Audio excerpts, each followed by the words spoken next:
Hola, ¿qué tal? ¿Cómo están amigos de El Pitazo, nuestra fiel audiencia que nos sigue a través de todos nuestros espacios y especialmente estas entrevistas a través de YouTube, Instagram y X?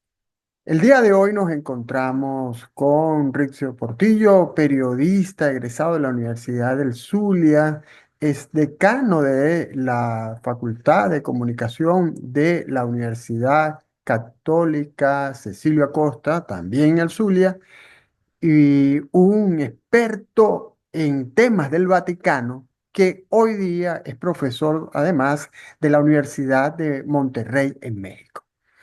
Y queremos hablar con Rizzio, nuestro invitado de hoy, sobre el tema, específicamente sobre el tema del Papa Francisco, porque las informaciones que se tienen lamentablemente indican que el Papa Francisco se encuentra en un estado de salud muy grave. Rizzio Portillo, bienvenido a esta entrevista. Gracias, César. Un saludo a toda la audiencia desde acá de Monterrey. Simplemente yo soy de Venezuela y de Maracaibo, pero bueno, ya tengo 7 años viviendo acá en Monterrey y trabajando acá en la UDEN y un gusto saludarles y compartir este momento. Sí. Rizzio, ¿qué se sabe de la salud del Papa Francisco en estos momentos? Bueno, la información del Vaticano es que, bueno, el protocolo que usan es que están dando partes médicos durante las tardes, noches y en la mañana simplemente es como informar de cómo pasó la noche. La situación es crítica, según la misma palabra que utilizan, y creo que hay dos referencias importantes. Primero, la edad, un hombre de 88 años, y segundo, hubo algo que me llamó la atención de uno de los partes médicos, el padecimiento de una bronquitis crónica, que incluso aunque salga de otros cuadros, esa bronquitis no se va a curar. Entonces pensemos que aunque el Papa supere las otras cosas que están saliendo, ya va a salir afectado un poco también por su condición de pulmones. Recordemos que Papa Francisco, en la época de seminarista, fue operado de pulmones y se les extrajo el 10% de un pulmón. De tal manera que ya es una persona que tenía ciertas limitaciones respiratorias que no fueron condicionantes para el desarrollo de toda su vida, pero que obviamente a los 88 años ya pasa factura. Entonces yo pienso que una situación crítica, obviamente quizás estamos ya viviendo el ocaso de lo que podría ser el pontificado, porque si se recupera, posiblemente las condiciones no sean las más óptimas para que siga trabajando. Y además se ha dicho que también tiene una deficiencia renal, una pequeña deficiencia renal. Sí, obviamente consecuencia de, porque la infección supuestamente tiene muchas causas, unas son de virus y otras son bacterianas. Yo no soy, yo no soy médico, pero por lo que lo dicen en parte médico, entonces eso ha generado que, me imagino yo, un bombardeo de medicamentos que van a tener efecto en los riñones y van a tener efecto, pues, por supuesto, en otros órganos. De tal manera que yo sí creo que ya si el Vaticano dice que es una situación crítica, es el agravamiento de su estado de salud y pues obviamente pues con un pronóstico reservado sobre lo que pueda ocurrir. Tú has dicho que difícilmente pueda volver a sus actividades cotidianas, normales, como, bueno, si se pueden decir normales, las actividades que tiene a cargo un sumo pontífice. Pero, a ver, estaríamos en la misma condición, pudiéramos en el mejor de los casos estar en la misma condición que se estuvo con el Papa Benedicto, que por problemas de salud y edad decidió retirarse del papado y por eso llegó Francisco. Esa pudiera ser una condición. Y si es esa la condición, ¿qué dictamina el protocolo? A ver, yo no creo que Papa Francisco renuncie. Sobre todo viendo un poco el cuadro de que posiblemente ya hasta como ejemplo y de referencia al mundo de sufrimiento asuma esta última etapa de la vida. Un poco al ejemplo de Juan Pablo II. Pensemos que también los últimos años de Juan Pablo II, la enfermedad comenzó en noviembre del 2004 y él no muere sino hasta abril del 2005. Y todo eso, ese primer trimestre del año fue entrando y saliendo de Gemelli y ya al final fue como que, bueno, después de la traqueotomía decidió estar en el Vaticano porque obviamente yo pienso que ya había una noticia de que él sabía y quería estar allí, o sea, quería morir en el Vaticano. Pienso que Papa Francisco no se está planteando la renuncia, según lo que dicen los partes médicos, él está consciente, incluso está alerta, se reúne con los cercanos colaboradores. El Papa normalmente tiene dos secretarios, que en otros papas siempre eran como personas muy prominentes. Papa Francisco los rota y de tal manera que no se saben los nombres de las personas que son sus secretarios. Son presbíteros normales, comunes y corrientes, pero que se reúnen nada más con ellos. Así que posiblemente el Papa está atendiendo ciertas cargas de trabajo mínimas y por tanto yo no creo que vaya a renunciar, por lo menos no me parece que sería la intención que tenga. Es una probabilidad, claro, la probabilidad siempre ha estado porque el derecho lo permitía. Es decir, Benedicto lo que hizo fue uso de una posibilidad que existía en el derecho, que nadie había utilizado. Yo creo que este no lo va a hacer. Ok, ¿y cuál sería el protocolo en caso de que llegue a desencadenarse la muerte del Papa Francisco? Hay una constitución para eso que se llama Universi Dominici Gregis, que fue de Juan Pablo II, quien estableció cómo era la norma de sede vacante. Y lo primero, convocar al colegio de cardenales. Y de este colegio de cardenales tienen 20 días, entre 15 y 20 días para comenzar la elección del nuevo papa. Obviamente, en el escenario de fallecimiento entrarían los funerales pontificios, el funeral de Estado, hacen unos novendialis de 9 misas, es decir, toda esa parte protocolar voy a decir, de despedida y de entierro al Papa. Y me parece importante decir esto de Papa Francisco, que él ha pedido que sea enterrado en Santa María la Mayor. Es decir, él ha pedido que sus restos no permanezcan en el Vaticano. De tal manera que yo aquí me aventuro a decir que debería haber un desfile fúnebre por Roma desde el Vaticano a Santa María la Mayor. Más o menos los que conocemos Roma sabemos que no están ni siquiera relativamente cerca. Y eso va ¿A a ser, cuántos kilómetros está Santa María la Mayor? mira, no lo sé, no me pongas en aprieto. No es la basílica más lejana, porque sí, San Pablo sí está fuera de los muros, pero Santa María no. Pero pienso que debería haber este recorrido, por lo menos público, por lo menos del cuerpo. Eso aproximadamente, ese tiempo dura como unos 9 días, 11 días, digo, ese proceso entre los funerales, los 3 días de capilla ardiente, los 9 días de novendiali y luego ese entierro. Y por eso digo, 5, 6 días después, máximo 20 días, todo ese proceso comenzaría el proceso de elección. Incluso durante el proceso de velatorio del Papa, si podríamos llamarlo así, se hacen unas congregaciones generales. Los cardenales son convocados en el mismo momento en que el Papa muere. Y mientras van llegando, hay ciertas congregaciones que se llaman espacios de discusión para que los cardenales puedan tratar de ir vislumbrando qué es lo que van a hacer durante el cónclave. Y así no llegar al momento del escrutinio, de la elección, sin saber nada de los candidatos, sino que previamente hay conversaciones entre ellos. Richo Portillo, a ver, una aclaratoria de un concepto. ¿Qué son los novendiales?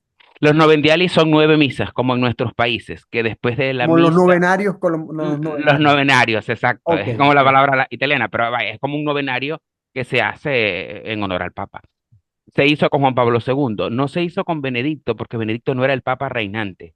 ok. Entonces se hizo toda la parte de capilla ardiente, se hizo la exposición del cuerpo, y el entierro, y hasta allí quedó, porque no venía esa fase siguiente, digo, cuando murió. Cuando fue renuncia, obviamente el Papa no se le velaba, así, al contrario, se utilizaron esos 15 días recordemos, Benedicto renuncia el 11 de febrero, el 28 comienza la sede vacante y el 12 de abril el 12 de marzo comienza el cónclave y a Francisco lo eligen el 13. Es decir, estamos hablando de exactamente los 15 días posteriores del inicio de la sede vacante. Y el Papa Francisco es el primer papa de origen latinoamericano, pero también de la orden jesuita. Sí, efectivamente. Por lo menos para los que no conocemos mucho del tema del Vaticano, fue una sorpresa el nombramiento del Papa Francisco. En este momento se tiene, y te lo pregunto como experto y conocedor de temas del Vaticano, en este momento se tiene como una lista de posibles candidatos a papa. Mira, cada vez que el Papa se enferma, este o cualquiera, hay listas de papables. Siempre han existido. Pero yo soy de los que piensa que por las características que tiene hoy en día el Colegio de Cardenales va a ser muy difícil aventurarse, porque un rasgo que ha hecho Papa Francisco es la universalidad. Ha escogido cardenales de lugares muy lejanos, Timor Oriental, Sri Lanka, Mongolia, sí, lugares muy lejanos, que hace que los cardenales no se conozcan entre sí. De tal manera que perfilar ahorita un candidato, yo no soy muy partidario de dar un nombre en este momento, sobre todo que el Papa todavía está vivo. ¿Sí? Pienso que durante las congregaciones generales es cuando más o menos podemos esbozar qué tipo de personalidad es la que podría estar privando para futuro papa. Si me preguntas ahorita de personalidad, yo sí pienso que podría ser alguien mucho más calmado, que pueda tratar, no sé, de bajarle dos rayitas un poco al huracán mediático y de confrontación que hay entre opinión pública al interno de la iglesia, es decir, ciertas cosas que están sucediendo y por tanto debería ser una persona más allá del tipo de la edad o de la nacionalidad que trate como que de calmar las aguas y tratar de de llevar a puerto las grandes reformas que ha hecho Papa Francisco, que yo soy de los que piensa que tienen que mantenerse. Has dicho alguien más calmado, menos mediático. Y es Sí, que piensa que el Papa atiende a Giorgia Meloni y dice, por ahí andan diciendo que me estoy muriendo y que vuelvo a paraíso. O sea, él incluso en esta situación está bromeando. Entonces ya eso hace de que mediáticamente pues llame la atención. También vivimos en un tiempo, no sé, de redes sociales, aplicaciones, internet, es decir, ávidos de comunicación e información y él ha respondido a eso. Pero posiblemente yo sí creo que alguien más calmado pueda llegar a término con las grandes reformas que se propuso Francisco. Y por otro lado, por ejemplo, ha criticado la política de migración de Trump y ha tenido la respuesta del SAL de migración de Trump también. Sí, es una carta que para mí ha sido histórica, y lo más importante es que no se ha salido de la línea de la doctrina social de la Iglesia. Digo este dato, la primera vez que la Iglesia trató el tema de la migración fue en 1914.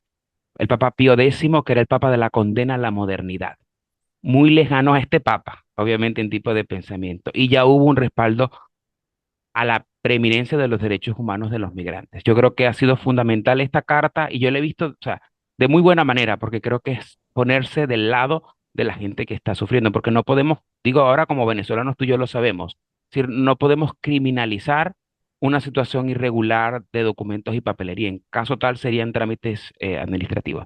Yo sí creo que ha sido fundamental la carta y estoy a favor, obviamente, de lo que dice allí. El Papa Francisco ha sido acusado de izquierdoso, de incluso hay algunos que lo ven como que está en la tendencia woke, y vemos cómo en estos momentos hay desde el gobierno de Trump, desde la administración de Trump, como un enfrentamiento a estas políticas, a estas acciones de lo que llaman la agenda woke. Y vemos por otro lado que en Alemania ahora gana la centro derecha. Y bueno, y estamos en un mundo que pareciera que no va al mismo ritmo de lo que venía marcando el Papa Francisco. ¿Qué opinas? Obviamente, incluso muchos que se llaman amigos de él no son tan amigos de él porque no hacen las cosas a las que él nos invita. Yo pienso que es un papa, vaya, que decía lo que el Señor le inspiraba indistintamente de que gustara o no, cayera bien o no, sino un poco como respondiendo a lo que su fe le decía que debía decir. Ponemos este caso con Estados Unidos, que ha sido una crítica abierta en una carta a los obispos, pero pensemos también en Latinoamérica. Sobre Nicaragua dijo que era una dictadura grosera. Incluso la comparó con Hitler. O sea, no es nada fácil. Y sobre el caso de Venezuela, que no me ha preguntado, pero yo me atrevo a aventurarlo, hay un libro con Dominic Walton que se llama Política y Sociedad. Y la conversación es sobre política y la iglesia, y él hace una crítica al modelo económico venezolano. Directamente, el modelo económico chavista en Venezuela ha fracasado y ahí están los resultados. Si quieres, luego te doy la página del libro en la que lo dice en la entrevista. Abiertamente, en una carta al cardenal Porras dijo, aquellos poderosos que estrangulan al pueblo. Cuando a mí me dicen es que no ha sido fuerte, yo no sé qué más fuerte tiene que decir. Eso lo ha dicho. De tal manera que creo que lo interesante del Papa, digo como pensamiento, es que no se queda atrapado en los conflictos. Él tiene una expresión que es con la visión de horizonte alargada. Es como que si tenemos un problema, parémonos en un banquito y tratar de mirar las cosas desde mayor perspectiva a partir de la unidad superior al conflicto. Entonces, no se queda atrapado en las posiciones antagónicas, sino que dice lo que tiene que decir, pero siempre con una perspectiva de futuro alargado, obviamente en el horizonte de bien. Una de las cosas que descubrí en mi tesis es sobre Papa Francisco, sobre diálogo en Papa Francisco. Y creo que ese es uno de sus mayores retos, es decir, en un mundo antagónico, dividido, polarizado, discursos de odio, xenofobia que estamos padeciendo los venezolanos ahorita, los ideales de fraternidad y amistad social, de esa encíclica del 2020. Es decir, ¿quién puede estar en contra de eso? Alguien que obviamente se incline por el odio y no por el recto, por el recto de ética, no sé. Richie Richie Portillo, te adelantaste a mi pregunta sobre Venezuela, sobre el Papa Francisco y Venezuela, pero queda algo por responder. Papa Francisco José Gregorio Hernández, por supuesto, todo esto en el contexto de nuestra realidad venezolana. ¿Cómo quedaría ese proceso? Porque el mismo Cardenal Porra lo ha dicho, el Papa Francisco es un enamorado o algo así lo dijo, de la causa de José Gregorio Hernández. ¿Cómo quedaría esa causa? No, nosotros los venezolanos tenemos algo, que contagiamos a la gente de lo que nos está pasando. No es el Papa Francisco solo, el cardenal Parolín, que es el secretario de Estado, también es devoto de José Gregorio y tuvo la intención de presidir la beatificación, pero había que hacer muchas triangulaciones de vuelo y no podía llegar a tiempo. Terminó haciendo el anuncio apostólico del momento, que ya murió, Monseñor Aldo Giordano, murió de COVID, por cierto, y también era gran devoto de José Gregorio. O sea que yo pienso que por lo menos en el Vaticano están ganados a la causa porque hay bastantes devotos, incluso creo que hay una cátedra en una universidad pontificia para estudiarlo. Digo, una cátedra académica. El proceso, según entiendo, son varias fases. Después que se presenta en el milagro, hay varios tribunales. Uno de esos tribunales es médico, incluso médicos civil, que no tiene nada que ver con el Vaticano, y luego los médicos del Vaticano, y luego una comisión de teólogos. Tengo entendido que está entre la segundo tribunal y la comisión de teólogos, que ya sería como el paso previo para poder presentárselo al Papa. Yo pienso que camina, si no, si pasa algo, pues quedará para el que venga, pero al menos siento que si hay causa, o sea, si hay apoyo, vamos a decir, voluntad humana dentro del Vaticano de moverla con José Gregorio, porque creo que es un referente para todos. Te voy a decir una cosa que creo que es más personal que otra cosa. La referencia de que nos pongan un modelo laico, es decir, no sacerdote, no monja, porque nuestras beatas hasta ahorita han sido monjas, pero que nos pongan un laico, normal, común y corriente, de a pie. El colmo sería que nos pusieran un militar.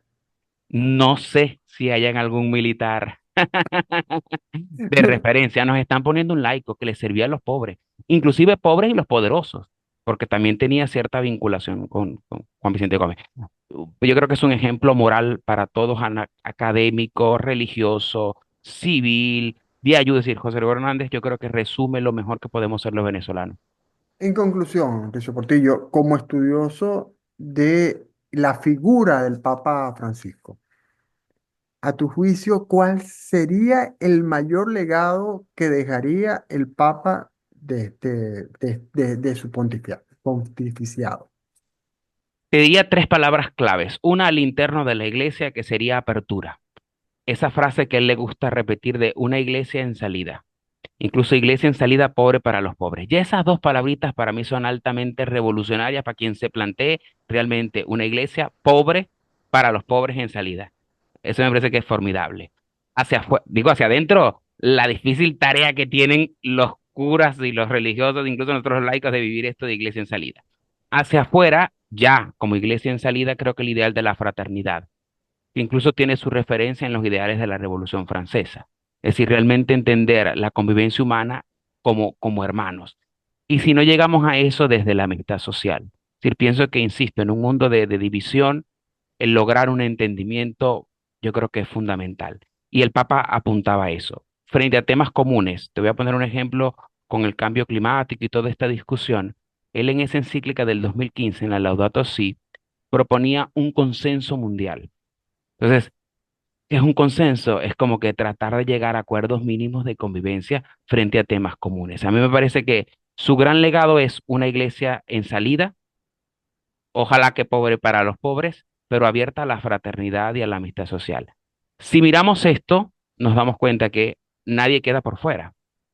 Es decir, el todos, una iglesia para todos, todos, todos, es fraternidad y amistad social. No creyentes. Usted meta ahí cualquier categoría o etiqueta woke que tenga en la cabeza. Todos, todos, todos, amistad social y fraternidad. Para mí es como el gran ideal. Te hago una confesión personal. Yo, cuando estuve en el doctorado, yo no me sentía muy seguro de trabajar con él, porque yo no era ni filósofo ni teólogo, yo estudié comunicación como todos nosotros. Y cuando me lo proponen a él, dije que no. Dije, no, no me siento capaz de hacerlo. empezar a leerlo y salir de esa banalidad del papa que, no sé, besa muchachito o que, ay, le pegó una china, así de esas cosas que son banales y quizás muy mediáticas, a la profundidad de lo que nos está diciendo. Me parece que es un tipo formidable y que ojalá que le hagamos caso porque realmente el mundo sí necesita fraternidad y amistad social. ¿Tuviste la oportunidad de conocerlo personalmente? Sí, luego de presentar mi tesis, tuve una audiencia general en la que pude saludarlo como anécdota personal. Yo le iba a entregar el libro, o sea, el manuscrito de la tesis que había escrito. Le dije, soy de Venezuela, estudié en Italia en lo piano y mi tema es sobre diálogo y su magisterio. Gracias por enseñarnos a dialogar. Agarró el libro y empezó como a leerlo, como a hojearlo. Yo dije, me va a decir, te equivocaste en esto, pero no, no lo dijo. Simplemente me dio la mano y ya, y luego protocolarmente sí llegó una carta diciendo que él lo había recibido. Pero vale, formidable. O sea, yo pienso que hasta en esos pequeños gestos de acercamiento, de, no sé si de proximidad, sí, de cercanía humana, las comparaciones son odiosas. Yo había conocido también a Benedicto, pero Benedicto era el papa, o sea, tenía la figura de papa con toda la majestad que implicaba. Él era un tipo normal, común y corriente. Sí, incluso estaba en silla de ruedas normal, o sea, no fue nada, no sé, nada sublime, pero el acoger, es decir, el ver que te mira, que te escucha, que te da la mano, que revisa lo que le entregaste, para mí fue un gesto formidable. Yo espero y espero que pronto salga publicada la tesis, hago aquí el momento de publicidad, que tiene una sorpresa para los venezolanos y que sea eso, pues reconocer que el camino que nos propone de fraternidad y amistad social lo podemos hacer junto con diálogo, que en Venezuela es una mala palabra, pero que realmente en algún momento vamos a tener que llegar a entender por qué es importante. Bueno, muchas gracias, Rizzo Portillo, experto en temas del Vaticano, profesor de la Universidad de Monterrey, periodista egresado de la Universidad del Zulia. Y bueno, y todo este recorrido que a pesar de que es muy joven tiene profesionalmente. Muchas gracias por esta interesante entrevista y bueno, a los amigos de la audiencia, a los amigos y amigas de la audiencia, sepan que este material va a quedar en nuestros espacios de YouTube, Instagram y X y por supuesto lo pueden ver y compartir. Muchas gracias y hasta un nuevo contacto.